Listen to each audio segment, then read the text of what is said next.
तो hello friends, मैं हूं रंजन कुमार और आप देख रहे हैं अपना यूट्यूब चैनल LLPP क्लासेज। दोस्तों, आज बात करने वाले हम ऐसे मशीन के बारे में जिसका आपने अभी तक नाम भी नहीं सुना होगा, और यदि आपने शायद सुना भी होगा तो इसके कार्य प्रणाली के बारे में आपको नहीं पता होगा। ये जो है पूरी बेस्ड ऑन हमने 12th के सिलेबस के अनुसार इसका जो है डिज़ाइन किया हुआ है, और ये VVI है फॉर क्लास 12th के लिए 5 मार्क्स का आपके एग्जाम में ये आता है। दोस्तों, रिपीट भी कई बार किया है और आगे भी रिपीट करेगा, इसकी फुल संभावना है। और बात करते हैं इसके नाम की। इसको हम बोलते हैं वान डी ग्राफ जनित्र, और इंग्लिश में इसको वान डी ग्राफ जनरेटर के नाम से जानते हैं। दोस्तों, इसका कार्य ये होता है कि दोस्तों ये जो है उच्च वोल्ट की विभवांतर जो है उत्पन्न करती है, और इसका निर्माण सर RJ वान डी ग्राफ ने बनाया था। अब बात करते हैं पूरी विस्तार से। दोस्तों, बात करते हैं इस वान डी ग्राफ जनित्र के, तो इसका निर्माण सर RJ वान डी ग्राफ ने सन 1931 ईस्वी में किया था, और उन्होंने इससे इतनी ज़्यादा वोल्ट की विभवांतर उत्पन्न कर दी जिसकी उन्होंने कभी अपेक्षा नहीं की थी। जी हाँ दोस्तों, इस जनित्र से उन्होंने 10 लाख वोल्ट या उससे भी अधिक का विभवांतर उत्पन्न करके दिखाया, और हमारे लिए यह जो आविष्कार है एक सफल साबित हुआ। और बात करते हैं दोस्तों इसमें विभवांतर को नापा जाता है, और इसकी अब बात करते हैं बनावट की। इसका बनावट कैसा किया गया है दोस्तों? इसकी बनावट में सबसे पहले तो इसमें एक धात्विक खोखला गोला होता है। दोस्तों, ये जो है एक धात्विक खोखला गोला होता है जिसका व्यास होता है 5 मीटर का।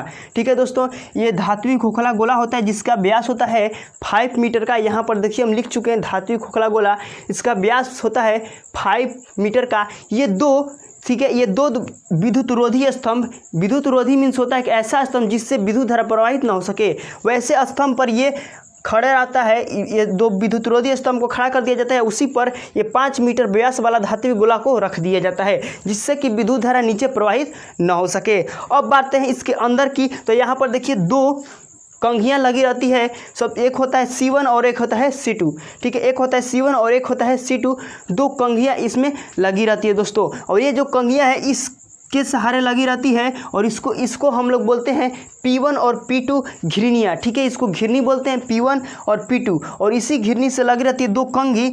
C1 को कुहार कंघी कहते हैं जो कि पृथ्वी से जुड़ी होती है, धन आयन से जुड़ी होती है, और दूसरा हमारा सेकेंड होता है P2, जिसको यहाँ पर P2 जो घिरनी होती है वो C2 से जुड़ी होती है, C2 कंघी से, इसको हम संग्राहक या कोलेक्टर बोलते हैं। दोस्तों, यहाँ पर जो है C1 जो है धनात्मक आवेश को लेकर के। अब बात कर लेते हैं इसमें इसके कार्य विधि की कैसे वर्किंग करती है। तो इसमें क्या होता है, कार्य में क्या होता है कि जो हमारा C1 कंघी है वो क्या होता है, पृथ्वी से धन आयन जैसे ही लेता है तो पृथ्वी के धन आयन से जुड़ा होता है, ऋण आयन से नहीं जुड़ा होता है। ठीक है, तो यहाँ पर क्या होता है, इसमें धनात्मक आवेश यानी पृष्ठीय आवेश घनत्व का मान बढ़ने लगता है, जिसके कारण धन आयन उत्पन्न होते होते कंघी C2 पर चला जाता है पट्टियों के सहारे। जैसे ही C2 पर जाता है बहुत आवेश C2 आयन उत्पन्न हो जाता है, और साथ ही साथ जो हमारा धातु उसके प्लस आयन रहता है।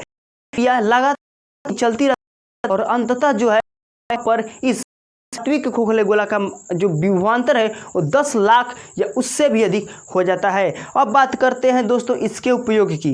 देखिए, इसका उपयोग जो है ये अत्यधिक जो है विभवांतर उत्पन्न करने में भी किया जाता है, पहला उपयोग हो गया। सेकेंड उपयोग की बात करें तो इसका उपयोग धनावेशित कण जैसे हो गया प्रोटॉन, ठीक है, अल्फा कण, ठीक है, ऐसे कणों को क्या कर उच्च ऊर्जाओं तक त्वरित करने के लिए इसका प्रयोग किया जाता है। और तीसरा बात करते हैं तो ये जो इसका प्रयोग जो है विभवांतर के रूप में अधिक विभवांतर रूप करने के लिए किया जाता है। इसका प्रयोग भौतिकी में अध्ययन के लिए भी किया जाता है। जैसे हम लोग अभी भौतिकी का अध्ययन कर रहे हैं तो इसमें भी इसका प्रयोग किया जाता है। अब बात करते हैं नेक्स्ट कि इससे हानि क्या है। ठीक है दोस्तों, असुविधा क्या होती है इससे असुविधा यह होती है कि बहुत ही बड़ा आकार होता है, जिससे हमें इसको रखने में परेशानी होती है। इससे बहुत ज़्यादा खतरा होता है, तो हम किसी ऐसे जगह नहीं रह सकते जहाँ पर लोग रहते हैं। ठीक है, इसको बहुत ही अच्छी तरह से रखना पड़ता है। तो ये रही इसकी हानि, और इसके जो होते हैं मतलब लाभ और हानियाँ। इससे क्या क्या लाभ है, इससे क्या क्या हानि है कि हम अधिक उत्पन्न कर सकते हैं, लेकिन हम मतलब लाभ है कि हम अधिक वोल्टेज उत्पन्न कर सकते हैं, लेकिन हानि यह है कि ये रखने में असुविधाजनक होता है। कहीं से किसी मनुष्य का टच हो गया तो उड़ करके बिखर जाएगा। और इतनी विवादर है तो आप समझते होंगे, हम 250 वोल्ट का बल्ब बारते हैं तो लगता है कि कितना उसको आप छू नहीं सकते, उसको इसका इतना तापमान होता है। सोच लीजिए 250 वोल्ट, और ये कितना है 10 लाख वोल्ट। इसके आसपास की इतनी जो है वातावरण इतनी गर्म होती होगी कि पता ना। दोस्तों तो ये था आज का हमारा टॉपिक, इसका नाम था वान डी ग्राफ जनरेटर। ये आपके एग्जाम में 5 मार्क्स का आता है। जो भी लोग 12th का प्रिपरेशन कर रहे हैं कृपया इस वीडियो को अच्छी तरह से देखें। और लैंग्वेज की बात करें तो आपको डिस्क्रिप्शन बॉक्स में यदि आप इसके लैंग्वेज को लिखना चाहेंगे, फिगर तो हमारा ये कंप्लीट हो गया, इसमें आपको लैंग्वेज में कैसे लिखना है आप चलिए आगे बताते हैं। सबसे पहले आप इसके क्या करेंगे, सबसे पहले तो वान डी ग्राफ जनरेटर को आप लिखेंगे क्या है और किसने दिया। वैसे लिख सकते हैं आप कि सर आरजे वान डी ग्राफ ने इस मशीन का निर्माण किया जिससे हम 10 लाख या उससे भी अधिक का वोल्टेज उत्पन्न कर सकते हैं, और इसी को वान डी ग्राफ जनरेटर उन्हीं के वान डी भी बोला जाता है। इसके बाद इसके लिख लेंगे कैसे कार्य करता है, उसके लिखना होगा, इसके बनावट को लिखना होगा कैसे इसका बनावट किया गया है, इसके बाद इसके कार्यविधि को लिखना होगा, और इसके बाद उसके लाभ और हानियां को लिखनी होगी, जिससे आपको 5 मार्क्स आपके एग्जाम में मिल जाएंगे। यदि आप लैंग्वेज को चाहते हैं तो आप हमारे टेलीग्राम चैनल से जुड़िए। इसका पूरा PDF, ठीक है,